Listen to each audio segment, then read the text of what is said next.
자, 안녕하세요. 오늘은 이제 5페이지 할 차례입니다.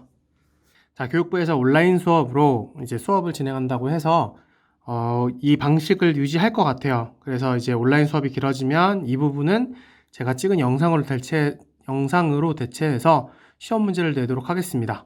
그래서 여러분들은 요거를 확인하셔서 보시는 게 편할 수 있을 것 같아요. 자, 일단 첫 번째는 오늘은 얘 데리고 왔어. 귀엽지? 쪼로. 자, 아무튼 오늘 볼 것은 지리정보의 의미와 유형입니다.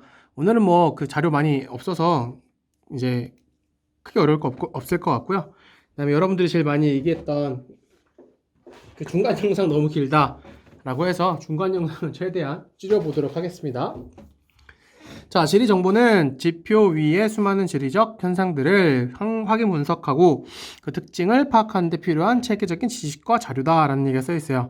그래서 지리정보는 지리적 현상을 확인 분석하고 특징을 파악하는 데 필요한 지식과 자료이기 때문에 그 지리적 현상이 무엇이다, 이 지역의 특징이 뭐다, 이런 걸 알 수 있는 거라는 거죠. 자, 그래서 지리정보를 보게 되면 유형이 있어요. 첫 번째는 공간정보. 자, 어떤 장소나 현상의 위치 및 형태를 나타내는 정보라고 써 있어요. 그래서 위치, 어디에 있고, 형태, 어떠한 모양을 하고 있다라는 게 있죠.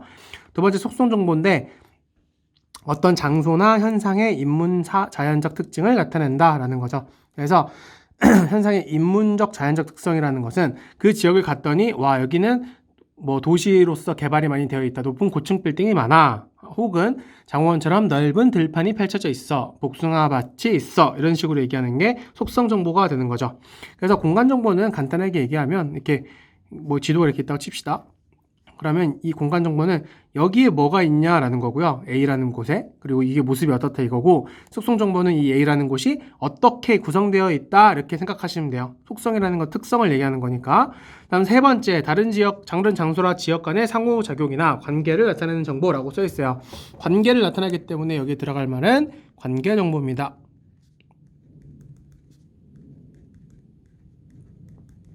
자, 아무튼 그 다음에 지리정보의 수집, 지도, 문안, 통계자료, 현지답사, 뭐 집문기사, 문학작품, 영화, 항공사진, 위성사진, 이런 식으로 지리정보는 모든 이제 우리가 흔히 말하는 자료라고 하는 거, 이렇게 안에서 글로 되어 있는 자료도 있고 밖에 나가서 할 수 있는 것도 있죠. 이런 걸 다 포함해서 지리정보다라고 얘기를 하는 거죠. 자, 그래서 지리정보의 표현을 보게 되면 제일 간단하게 되어 있는 게 지도입니다. 그래서 우리 앞에서 배웠었죠. 뭐 훈일 강릉 역대국도 지도나 천화도 이런 것도 모두 지리 정보를 담고 있었기 때문에 지리 정보를 표현한다 이렇게 볼 수 있어요. 자, 그래서 지도는 크게 두 가지로 나누는데 일반적인 정보를 담은 일반도와 특정한 주제의 표현을 하기 위해 만든 주제도가 있다라는 거죠. 그래서 일반적으로 우리가 흔히 보는 지도는 일반도라고 표현하고요. 그 다음에 그 지도 중에서 내가 원하는 것을 더 강조해서 만든 게 바로 이 주제도라고 얘기를 하는 거예요. 그리고 2번 보면 통계 자료를 점선, 도형 등을 이용하여 특정 주제를 표현한 지도래. 그러면 이 특정 주제를 표현했기 때문에 얘는 일반도야, 주제도야? 그렇죠. 주제도가 되는 거겠죠. 그리고 여기 들어갈 이 지도의 이름은 통계 자료를 활용했기 때문에 통계 지도라고 합니다. 자, 이 통계 지도는요, 여러 가지 종류가 있는데, 첫 번째, 점묘도라고 써 있어. 이 지도가 잘 안 보이는데, 이거는 이 지도에서 점이 찍혀 있는 거야. 자, 여기서 만약에 내가 이 한 개의 인구 분포라고 써 있죠? 그래서 내가 한 개의 지도에 점을 찍게 되면 이 점 하나가 1만 명이라고 표현하는 거야. 그러면 전체적으로 봤을 때 우리나라에서 점이 제일 많이 찍혀야 되는 곳은 어디야? 그렇죠. 수도권이겠죠? 그 이쪽에 이렇게 점이 막 찍혀 있는 거야. 그리고 강원도는 인구 분포가 밀집되어 있어, 분산되어 있어. 분산되어 있는 경우가 많기 때문에 강원도는 이 특정 지역에만 찍히는 거예요. 뭐 강릉이나 원주나 춘천 이런 데만 몇 개 찍혀 있는 거야. 서울은 당연히 많이 찍혀 있겠지. 그래서 이 점묘도는 점을 찍었을 때 뭐를 파악할 수 있다? 지도 공간상에서 통계지도의 분포가 딱 명확하게 드러나겠죠. 자, 그 다음에 등치선도는요, 대등할 때 그 등이에요. 그래서 이 같은 자료값을 연결한 선으로 된 지도다라는 거야. 그래서 이런 쭉 나와 있는데 벚꽃 개화 예상됨 이렇게 써 있어. 예상일 써 있어. 그래서 이 선을 읽게 되면 이게 지금 4월 1일이거든요. 이런 식으로 4월 1일이 그어져 있는 이 선은 뭐다? 이 선 밑으로는 4월 1일 때쯤 이 선이 지나가는 곳은 4월 1일 때쯤 벚꽃이 핀다라는 거지. 그래서 4월 1일날 벚꽃 핀 지역들을 쭉쭉쭉 연결하는 거야, 이렇게. 그래놓고 어떻게 하는 거야? 선으로 쭉 이은 거죠. 등치선도. 이거는 이제 같은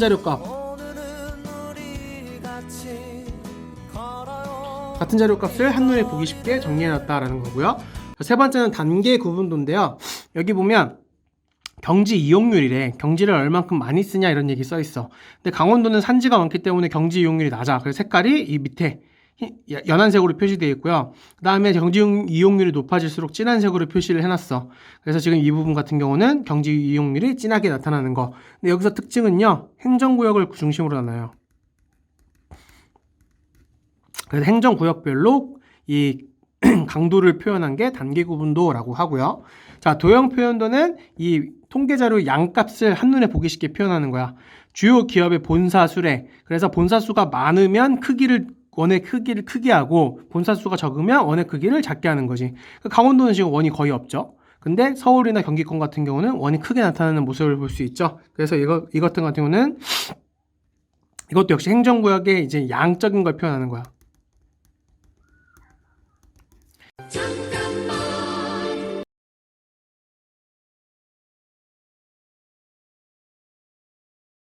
자, 그 다음에 유선도는 주로 방향을 뜻해요. 2000년에 인구 이동을 본대. 그때 서울에서 대부분 이렇게 나가거나 들어오거나 이렇게 화살표로 표시되어 있죠. 그래서 이거는 이동에 관련된 형태다. 그래서 이 다섯 크게 통계지도는 5개로 나누는데 요거를 가지고 좀 이제 구분할 수 있으면 좋겠습니다. 자, 다음 3번 지리정보의 발달 보겠습니다. 감기가 안 나와요. 목이 너무 아파서 자꾸 이렇게 막 컷기침이 나고 코를 먹는데 봄이라 그런가 봐요. 벚꽃도 피는데 그쵸? 다들? 네, 3번 지리정보의 시스템 보겠습니다. 자, 다양한 무엇을 수치화하여 컴퓨터에 입력 저장한대. 자, 그러면 여기에 다양한 지리정보를 수치화해서 집어넣는 거예요. 자, 지리정보를 수치화해서 지도로 만들면 뭐가 되는 거야? 지도가 되는 거고, 종이에 만들면 컴퓨터에 입력 저장해서 이용자의 목적과 따라 가공, 분석, 처리하여 표현하는 종합 정보 시스템이라는 거야. 이게 뭐다? GIS, Geographic Information System. 네, 활용사를 볼게요.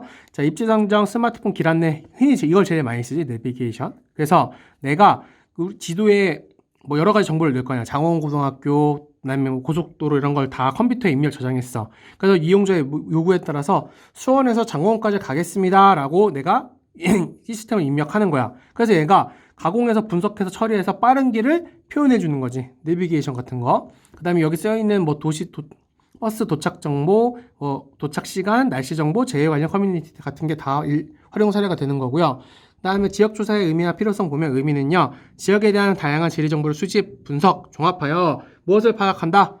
지리 조사를 통해서 어떤 걸 알아내야 되는 거잖아. 그래서 그 지역의 여러 가지 자료들을 통해서 분석을 하는 거야. 그래서 가장 이 지역의 지역성을 파악하게 돼요. 지역의 성격을 파악한다는 거겠죠. 자, 그래서 필요성 보니까 어떤 지역이나 장소를 이해하기 위해 지역의 문제점을 파악하고 대책을 마련하기 위해 합리적 절차에 따라서 다양한 지리 정보를 수집하고 분석하기 위해 쓴다 이거지. 자, 그래서 첫 번째 보면 지역의 장소를 이해하는 거야. 내가 장원을 처음 왔을 때 이해하기에는 장원은 뭐다? 뭐 복숭아도 유명하다고 얘기하지만 여기가 좀 특이하게 강을 중심으로요. 청미천이죠. 다리가 이렇게 양옆으로 장원과 감곡으로 구분되잖아. 그래서 이게 일종의 쌍자도시라고도 볼 수도 있거든요. 그러니까 쌍자도시라고 하면 도시가 2개가 붙어 있는 건데 제일 유명한 게 부다페스트시예요.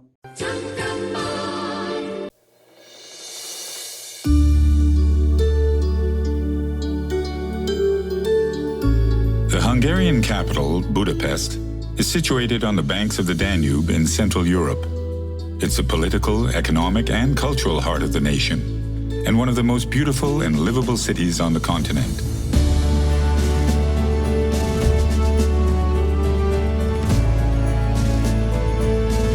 유럽에.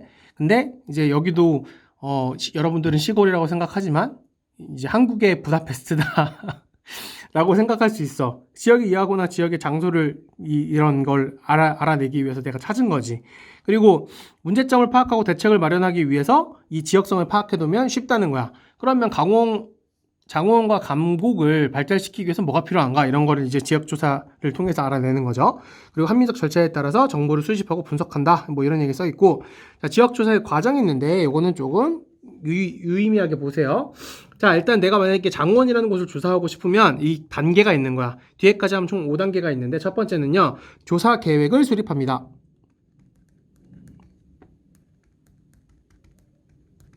그래서 조사 계획을 수립해서 의미 있는 조사 주제와 목적을 정한 후 조사 주제에 적합한 지역을 선정하는 거야. 자, 예를 들어서 낙후된 지역이라는 조사 주제를 결정했어. 그래서 그 목적을 통해서 적합한 지역을 선정하는 거야. 그래서 나는 이거를 장호를 선정한다 이렇게 얘기를 했어요. 그래서 장호를 선정한 다음에 이 조사 주제, 낙후된 지역에 대한 걸 확인하기 위해서 지도, 문헌, 통계 자료, 위성 사진 등을 통해 지리 정보를 수집하고 야외 조사를 위한 경로 일정 및 계획을 한다라는 얘기가 써 있어요. 그래서 실내 조사는 언제 어떻게 하냐, 무엇을 하느냐보다는 이 실내 안에서 할 수 있는 건 다 포함되는 거야. 만약에 내가 밖에 핸드폰을 들고 그 검색을 했어. 그럼 이건 실내 조사가 되는 거죠. 근데 내가 야외 조사를 나가서 사진을 찍고 그걸 기록을 했어. 그러면 그건 실외 조사가 되는 거야. 그렇기 때문에 실내 조사는요, 지리 정보를 수집하는 거, 그러니까 이제 실내에서 수집하고 그다음에 실외 조사를 위한 준비 과정이 실내 조사다라고 구분할 수 있는 거고, 그다음 세 번째는 실내 조사에서 파악한 지리 정보를 확인하고 관찰, 측정, 면담 등을 하기 위한 게 실외 조사예요.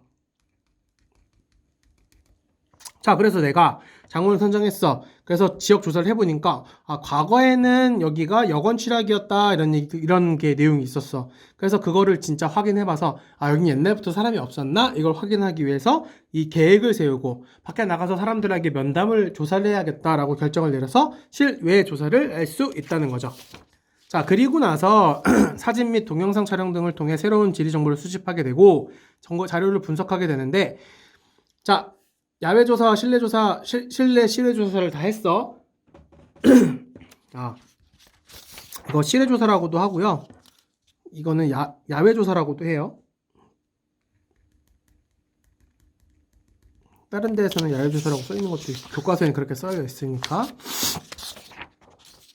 자, 그 다음에 이 자료를 가지고 와서 자료 분석이라는 걸 합니다. 그래서 조사 주제에 맞는 자료를 분류해. 여러 가지 자료를 가져왔겠지만 그 중에 내가 필요하다고 생각하는 거는 가져와서 분석한 다음에 통계 자료로 표현을 하게 되고요. 마지막에 정리 및 보고서를 작성을 통해서 이 조사 보고서를 만들면 이게 끝난다라는 거지. 그래서 이 지역 조사 같은 경우는 원래 계약했었으면 여러분들한테 이제 좀 할 기회를 주려고 했었는데 안타깝지만 지금은 뭐 어쩔 수가 없죠. 자, 일단 그래서 5페이지 내용은 이제 앞에서 봤듯이 지리 정보가 무엇인지, 그 다음에 그걸 활용해서 GIS라는 걸 통해서 하는 거라는 걸 이제 구분하시면 되고요. 하나 추가로 얘기해주면 여기에 이제 GPS랑 좀 구분을 많이 못하는 친구들이 있어. GPS는 위치 정보 시스템이야. 아까 우리 위에서 지리 정보에 활용해서 공간 정보를 제공해주는 걸 공간연주는, 그래서 뭐 친구들끼리 이렇게 엇나간 연인들이나 이렇게 좀 어린아이들 키즈 이런 거 할 때 GPS 시스템이 관련된 걸 하잖아. 그래서 인공위성으로 그 사람의 위치를 파악하는 걸 GPS 시스템이라고 하고요. GIS는 아까 얘기했듯이 저장하고 이거를 가공 분석 처리해서 종합 정보 시스템으로서 활용하는 거기 때문에 두 개는 구분해서 보셨으면 좋겠어요. 그래서 요 지리정보 활용과 그 다음에 이 가장 기초적인 지역조사 과정까지 알아두시면 좋겠습니다. 자, 일단 이번 페이지는 여기까지 하겠습니다.